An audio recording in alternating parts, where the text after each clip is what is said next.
শুভ সকাল। কেমন আছো তোমরা সবাই? আশা করছি তোমরা সবাই ভালো আছো, সুস্থ আছো, আর আমিও কিন্তু বেশ ভালো আছি। অথৈ লাইফস্টাইল ব্লগে তোমাদেরকে স্বাগত জানাই।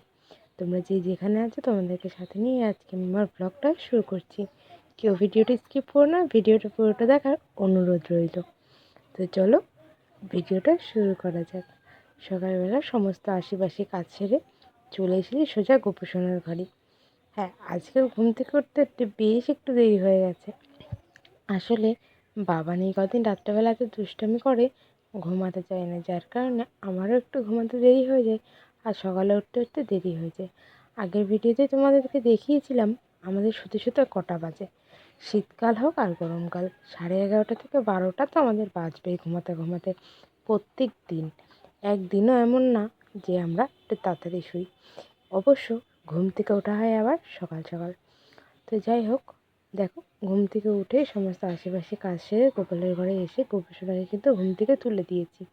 আজকে গোপুসোনা একা, গোপুসোনার বন্ধু তো আর নেই, সে বাড়ি চলে গেছে। আসলে ওদের একটু আঁচি ছিল বলে গোপুসোনা আমাদের বাড়িতে ছিল, বাট এখন ওদের আঁচি নেই বলে ও বাড়ি চলে গেছে। তো দেখো এদিকে কিন্তু আমি আমার গোপুসোনাকে সুন্দর করে সাজিয়ে বাসিটা দিয়ে দিলাম। দিয়ে এবার কিন্তু গোপালটা যেন আমাকে আমার পিসি শাশুড়ি মা দিয়েছিলেন। পিসি শাশুড়ি মা বলতে আমার ছোটো পিসি শাশুড়ি আমার বিয়েতে আমাকে মুখ দেখে আমাকে এই গোপালটা দিয়েছিল। আসলে আমাদের বাড়ির সব বউকেই এটা গোপাল দিয়েছে, মানে আমার বড় যাকেও কিন্তু গোপালই দিয়েছিল, আর আমাকেও গোপালটা দিয়েছে। বিশেষ করে বিয়ের আগে না এরকম ঠাকুরের প্রতি ছিল না আমার একটা খুব একটা, কিন্তু বিয়ের প্রথম দিন যখন গোপালটাকে হাতে পেলাম না, এতটা আনন্দ লাগছিল।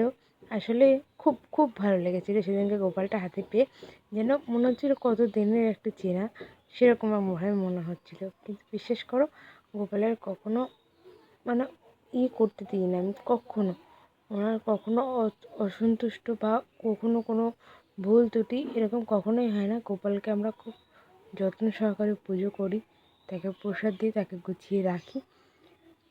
তো যাই হোক, অনেক কথাই বলে ফেললাম। তো তারপর দেখা চলে এসেছিলাম ঘরে। কালকে যেহেতু নদীর বাড়িতে গেছিলাম, তো শাড়িটা ওখানেই এসে মেলেছিলাম। আসলে রাত্রেবেলা কোথায় মেলবো, তো সেইখানে রয়েছে, সকালবেলা একটু রোদে দেবো। আর তারপরে দেখো বালিশ টালিশগুলো সুন্দর করে একটু গুছিয়ে নিচ্ছিলাম। আর এদিকে কিন্তু বাবানের কোলবালিশ টোলবালিশগুলো একটু গুছিয়ে নিচ্ছিলাম।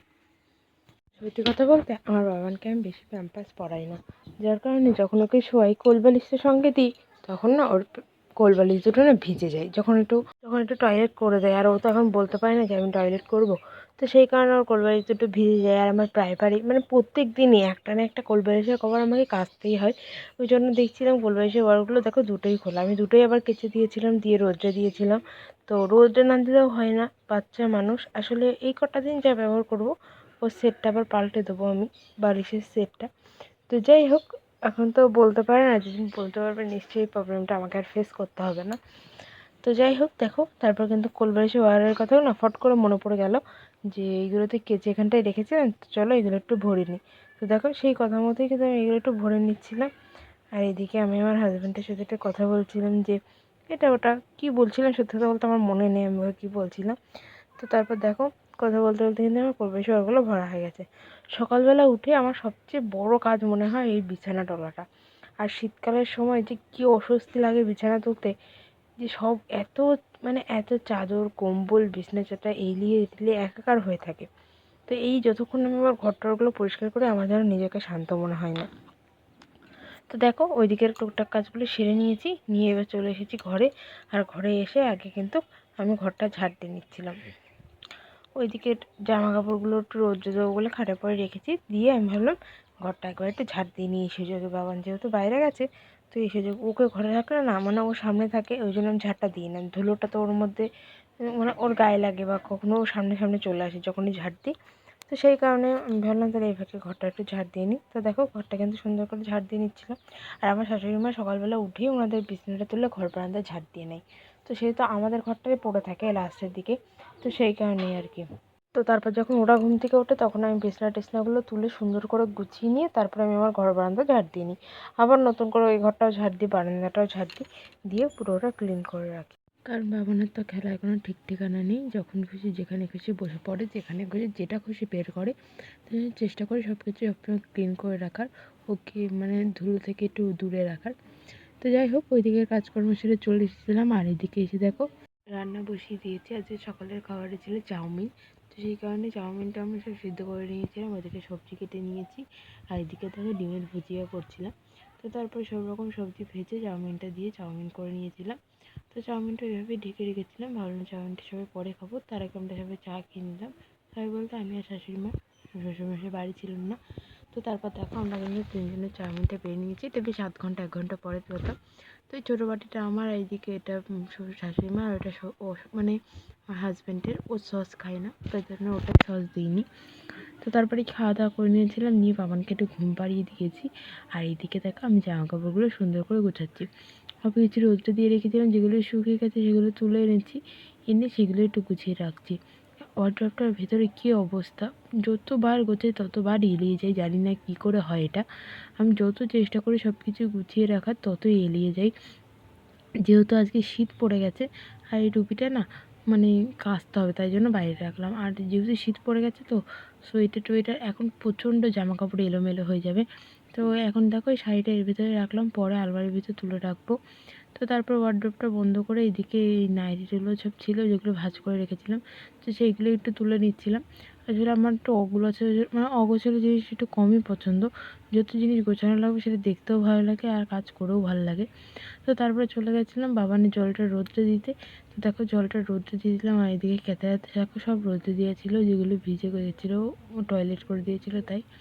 আর তারপর আমি সেদিকে আমার শাশুড়িমা ভাত বসিয়ে দিয়েছে, ভাতটা হয়ে গেছিলো বলে আমি লাভিয়েও দিয়েছিলাম। আমার শ্বশুরমশাই বাজার থেকে চলে এসেছিলো। তো তারপরে আমি এদিকে বাবানের জন্য এনেছিল মাছ, তো সেটাই একটু ভাজছিলাম। আর এদিকে শ্বশুরমশাইয়ের জন্য ডিম সিদ্ধ রয়েছে। আর ওইদিকে সিদ্ধ হচ্ছিলো ওলকপি। এখন শীতকালে কিন্তু ওলকপি পাওয়া যায়। আচ্ছা, আমার তো ওলকপি খেতে খুব ভালো লাগে চিংড়ি মাছ দিয়ে। তোমরা কি খাও? তোমাদের কাকে কাছে ওলকপি খেতে ভালো লাগে কমেন্ট করে জানিও। আমার কিন্তু বেশ ভালো লাগে ওলকপি খেতে। চিংড়ি মাছ দিয়ে জিরে আদা বাটা দিয়ে রান্না করে না, দুর্দান্ত খেতে হয়। আর আমার এটা দিয়েই যেন ভাত খাওয়া হয়ে যায়। তো দেখো আমি কিন্তু ওলকপি তরকারিটা করে নিয়েছিলাম, হয়ে গেছে। জাস্ট এবার একটু লবণ থেকে লাগালেই হয়ে যাবে, বেশি কিছু না। জিরে তেজপাতা ফোড়ন দিয়ে মশলা যেটুকু করবে, জিরে আদা বেটে নিয়ে তার মধ্যে কাঁচা লঙ্কা দিয়ে বেশ খানিক্ষণ কষিয়ে নিয়ে ওইটা দিলেই বেশ হয়ে যায়। তাই মাকে বললাম, মা একটু লবণটা দেখো। তো মা লবণ দেখছিলো, আর এদিকে আমি একটু ভিডিও করছিলাম, তাই জন্য মা লবণ দেখে চলে গেলো। তারপর আমি তরকারিটা লাভিয়ে নিলাম, ওর বাটিতে ওরটা তুলে দিলাম, আর আমি আমাদের দুপুরের জন্য রাত্রির জন্য আলাদা তুলে রাখলাম। আর এদিকে এনেছিলাম আমাদের শোল মাছ। আমি শোল মাছটা কখনো খাইনি, জানি না কেমন খেতে হবে, বললো ভালো লাগবে, খেয়ে দেখো। তো সেই কারণে ছোট্ট ছোট্ট পিস করে কষা কষা মতো রান্না হয়েছিল, জাস্ট পেঁয়াজ রসুন জিরে আদা শুকনো লঙ্কা বাটা দিয়ে। খেতে কিন্তু মোটামুটি বেশ ভালোই হয়েছিল, খারাপ না, ভালোই লাগছিলো। তো ওইদিকে কাজকর্ম সেরে চলে এসেছিলাম সোজা ঘরে। আর ঘরে এসে আমি ভাবলাম আমার ঘুমিয়ে থাকতে থাকতে আমার কাজগুলো সেরে নিই, যেটা আমার প্রত্যেক দিনের রুটিন। তো দেখো তোমাদের দেখতে যারা আমার ভিডিও দেখো তারা তো জানো আমার প্রত্যেকদিনের রুটিন কী কী। তো সেরকমই আজকে ঘরটা মুছে নিচ্ছিলাম। আর আমার ঘরটা প্রত্যেক দিনই মুছতে হয়, কিচ্ছু করার নেই। ও সবসময় এত আর আমাদের রাস্তার পাশের বাড়ি, সবসময় ধুলো ময়লা হয়েই থাকে, সেই কারণে যতটা পারি পরিষ্কার করে রাখি। তো ঘর মুছার কিছুক্ষণ পরেই বাবান উঠে গেছিলো, তারপর ওর জন্য একটু লেবু রস করছিলাম। তো দেখো লেবু রসটা কিন্তু ওকে আমি প্রায়ই দিই, মানে বেশিরভাগ টাইমটাই দিই, অনেক দিন থাকে না, তো সেই দিন দিই না।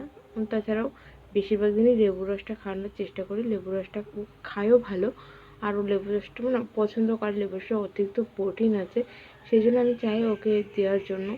তো দেখো লেবু রসটা কিন্তু আমি করে নিচ্ছিলাম। আর যেই আমি ঘুম থেকে উঠলে ওকে বলেছি, বাবান তুমি লেবু রস খাওয়া, অমনি চলে এসেছে ফলের ঝুড়িটা নিয়ে আমার কাছে লেবু রস খাওয়ার জন্য। তা আমি তারপরে ওকে লেবু রসটা খাইয়ে দিয়েছিলাম। এদিকে রান্নাবান্না হয়ে গেছিলো, টুকটাক কাজকর্ম সেরে আমি চলে এসেছিলাম ঘরে। কিছু কাজ ছিল যেগুলো শাশুড়িমা করছিলো। তারপরে আমি এসে দেখো গোপীসোনাকে পুজো দিয়ে নিয়েছিলাম। মা বললো তুমি উঠে যাও, গিয়ে ওকে ধরো, পুজোটা দিয়ে নাও। তারপরে আমি এদিকে করছি। কিছুক্ষণ পরে এদিকে বাবান ঘুমিয়ে পড়লো। তো ঘুমিয়ে পড়েছে, দেখো আমি স্নান করে এসে আমার চুলটা এখনও ভেজা, পুজোটা দিয়ে নিয়েছি জাস্ট। তো তারপর আমি সব কিছু একটুখানি ভাজ টাজ করে নিচ্ছিলাম, জামা কাপড়গুলো যেগুলো ছিল। তো দেখো এইগুলো মানে যেগুলো দুপুরে ভিজা ছিল সেইগুলো একটু ভাজ করে নিচ্ছিলো, কারণ ভিজা জামা কাপড় দলা করে রাখলে না প্রচণ্ড বাজে লাগে। তো যেগুলো ভিজা থাকলে সেগুলো নেড়ে দিলাম, আর যেগুলো এমনি ভিজা মানে এমনি ছিল সেগুলো একটু ভাজ করে নিচ্ছিলাম, শুকিয়ে গেছে যেগুলো। আর ক্যাঁথা ট্যাঁথাগুলো বাবানের যেহেতু লাগবে সেই জন্য এখানেই রাখছিলাম।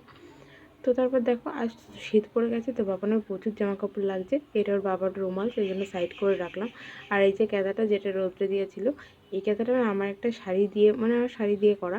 আর এই ক্যাঁথাটা আমার মা বাবানকে সেলাই করে দিয়েছে। বেশিরভাগ ক্যাঁথাই আমার বাবানকে, মানে ছোটোবেলার যত ক্যাঁথা সব আমার বাবানকে আমার মাই করে দিয়েছে।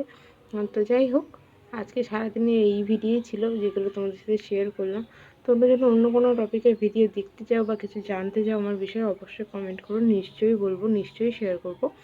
তো আজকের মতো আমি ব্লগটা এখানেই এন্ড করব। ব্লগটা ভালো লাগলে অবশ্যই like, comment, share and subscribe করে দিও।